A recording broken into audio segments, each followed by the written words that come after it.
कहानी है एक ऐसे चूहे की जो इंसानों की तरह बोलता है। ये चूहा एक सेलर का होता है। सेलर अपने चूहे को लेकर एक किंगडम में जाता है। दरअसल आज यहाँ पर एक खास सूप पूरी प्रजा को दिया जाएगा और ये सूप बना रहा होता है शाही शेफ। दरअसल इस शेफ के पास एक ऐसा जीनी होता है जो इसकी इस सूप को बनाने में मदद करता है। और जब ये सूप बना रहे होते हैं तो गलती से सूप के अंदर वाइन की बोतल गिर जाती है, लेकिन जब इस सूप को टेस्ट करते हैं तो आज तक का ये सबसे बेहतरीन सूप बना होता है। सेलर का बोलने वाला चूहा जिसका नाम रॉस्क्यूरो है, वो ये सब कुछ देख रहा होता है और अब इस खास सूप को राजा और रानी को दिया जाता है। और जब रानी सूप को पीने वाली होती है, ये रॉस्क्यूरो ऊपर से रानी के सूप में गिर जाता है। और जब रानी देखती है कि एक चूहा उसके सूप में गिर गया है तो वो शॉक हो जाती है, जिससे उसे दिल का दौरा पड़ता है और रानी की मृत्यु हो जाती है। रानी की मृत्यु से पूरी प्रजा डर जाती है। राजा गुस्से में आ जाता है और वो अपने सिपाहियों को ऑर्डर देता है कि इस चूहे को मार दिया जाए। रॉस्क्यूरो अपनी जान बचाने के लिए भागता है और एक विंडो तक पहुंच जाता है, जहां से वो देखता है कि उसका सेलर उसे छोड़कर यहाँ से भाग चुका है। अब सिपाही उसे पकड़ने के लिए उसका पीछा करते हैं। रॉस्क्यूरो अपनी जान बचाते बचाते नाली के पास यानी कि ड्रेन के पास आ जाता है और इससे पहले कि सिपाही उसे मार दे,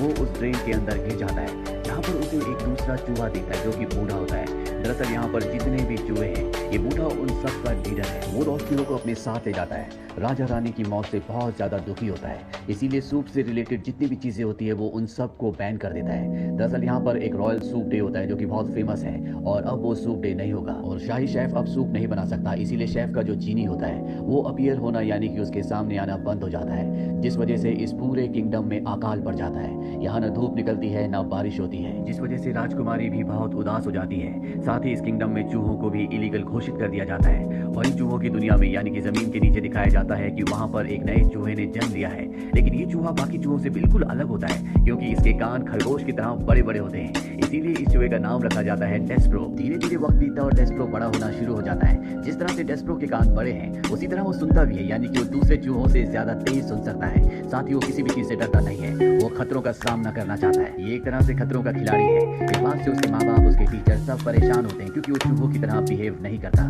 साथ ही उसका सपना होता है माउस वर्ल्ड जाने का, यानी कि उस बड़े से नाले के अंदर जहाँ पर सभी और बाकी चूहे रहते हैं। दरअसल इस जगह छोटे बच्चों को जाने की इजाजत नहीं है। वही रॉस्क्यूरो को दिखाया जाता है जो माउस वर्ल्ड में घूम रहा होता है। उसे यहाँ की जिंदगी बिल्कुल अच्छी नहीं लगती, लेकिन वो यहाँ पर फंस चुका है। माउस वर्ल्ड का जो लीडर होता है वो सभी चूहों पर अपनी हुकूमत करता है, वो सब पर हुक्म चलाता है, जो रॉस्क्यूरो को बिल्कुल पसंद नहीं है। वो अपने बिल में बने छेद से हमेशा बाहर की दुनिया देखता है क्योंकि वो बाहर जाना चाहता है, ना कि इस तरह से जमीन के नीचे अपनी जिंदगी बिताना चाहता है। वहीं डेस्प्रो को दिखाया जाता है जो अपनी क्लास में होता है। टीचर सबको एक चीज का टुकड़ा दिखाती है और सारे के सारे चूहे डर जाते हैं, लेकिन डेस्प्रो निडर है, वो डरता नहीं है। दरअसल चूहे डरते इसलिए क्योंकि इंसान इसी चीज के टुकड़े को दिखाकर उन्हें पकड़ दे। टीचर इस बात से परेशान होती है कि डेस्प्रो दूसरे चूहों जैसा क्यों नहीं है, इसीलिए वो डेस्प्रो के माँ बाप को बुलाती है और कहती है कि इसे अपने बड़े भाई के साथ रखो ताकि वो इसे तौर तरीके सिखाए कि चूहे कैसे बिहेव करते हैं। डेस्प्रो का बड़ा भाई उसे राजमहल की लाइब्रेरी में ले जाता है और बताता है कि किस तरह से चूहे कागज को कुतरते हैं, किताबों को खराब कर देते हैं। लेकिन डेस्प्रो यहाँ पर एक किताब में कहानी पढ़ना शुरू कर देता है जो उसे बहुत अच्छी लगती है। ये कहानी होती है एक योद्धा की जो राजकुमारी की जान बचाता है और अब डेस्प्रो खुद भी अपने आप को योद्धा की तरह इमेजिन करना शुरू कर देता है। उसे लगता है कि वो एक योद्धा है। यहाँ से वापस जाने के बाद भी डेस्प्रो अपने आप को एक योद्धा ही समझता है और वो होता भी योद्धा की तरह है क्योंकि उसके अंदर डर नहीं है। एक दिन वो राजकुमारी को देखता है जो कि बहुत उदास होती है। वो उसके पास जाता है और राजकुमारी से बहुत सलीके से बात करता है। राजकुमारी उसकी बिहेवियर को देखकर उससे इंप्रेस हो जाती है। इसके बाद डेस्प्रो उसे वही कहानी सुनाता है उसी योद्धा की जिसने राजकुमारी को बचाया था। जो कहानी राजकुमारी को बहुत अच्छी लगती है, लेकिन डेस्प्रो ने ये कहानी पूरी पढ़ी नहीं होती, इसीलिए वो कहानी का अंत राजकुमारी को नहीं सुना पाता। लेकिन राजकुमारी सुनना चाहती है। डेस्प्रो से वादा करता है कि वो कहानी पूरी पढ़ कर आएगा और फिर से राजकुमारी को कहानी सुनाएगा।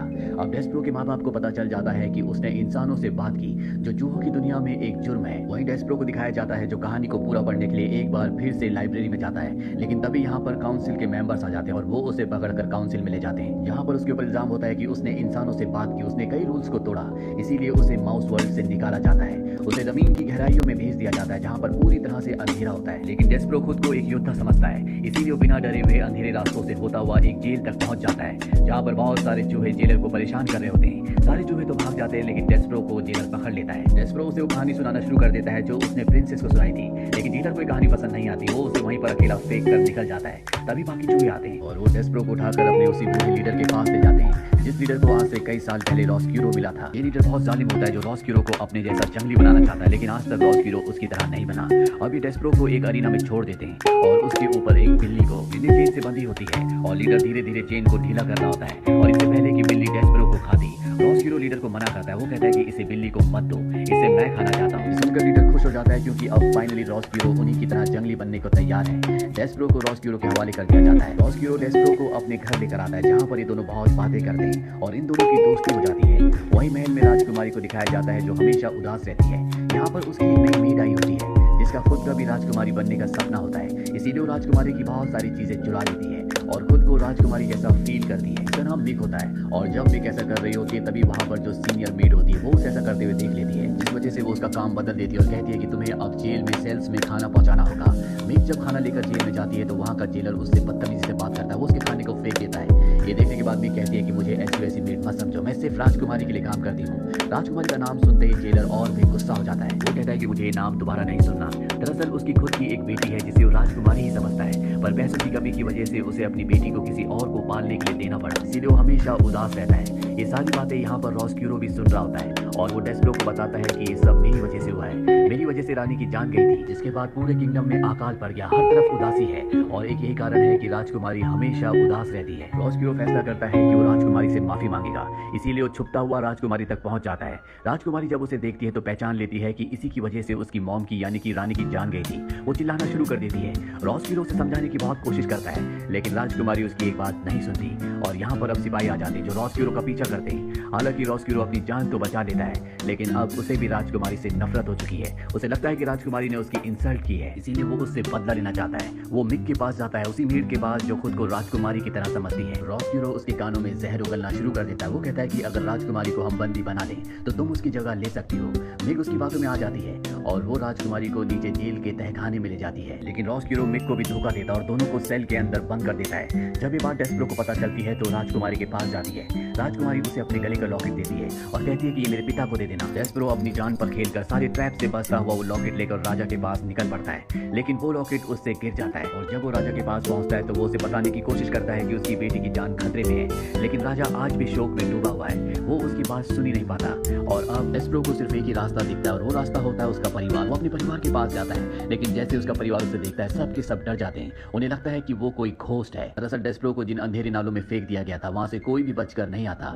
डेस्प्रो ने यकीन दिलाने की कोशिश करता है कि वो जिंदा है लेकिन वो सब वहां से भाग जाते हैं, इसीलिए टाउन की जो बेल होती है डेस्प्रो सबको यकीन दिलाने के लिए कि वो जिंदा है उस बेल को बजाता है। वही हमें उस शेफ को दिखाया जाता है जो कभी सूप बनाया करता था, उसे अपने सपनों में सब्जियां दिख रही होती है और बेल की आवाज सुनकर वो उठ जाता है और वो फैसला करता है कि अब वो सूप बनाएगा और दोबारा से वो सूप बनाना शुरू कर देता है। और जैसे सूप की खुशबू पूरे टाउन में फैलती है उसका वही जीनी भी वापस आ जाता है जो उसकी सूप बनाने में मदद किया करता था और अब इस किंगडम में जो अकाल पड़ा था वो भी खत्म हो जाता है। यहाँ पर बारिश होना शुरू हो जाती है। डेस्प्रो अब शेफ और उसके जीनी के पास जाता है और उन्हें बताता है कि राजकुमारी की जान खतरे में, हमें उसे बचाना होगा, लेकिन शेफ उसकी बातों पर ध्यान नहीं देता।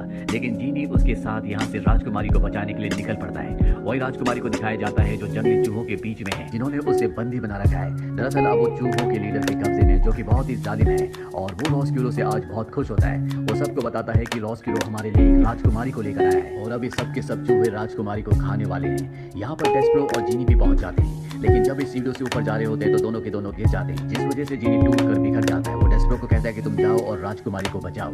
वही हमें लीडर को दिखाया जाता है जो रॉस हीरो को कहता है कि तुम खाने की बेल बचाओ, लेकिन वो साफ साफ मना कर देता है क्योंकि उसे एहसास हो चुका है कि उसने गलती की है, उसे राजकुमारी के साथ ऐसा नहीं करना चाहिए था।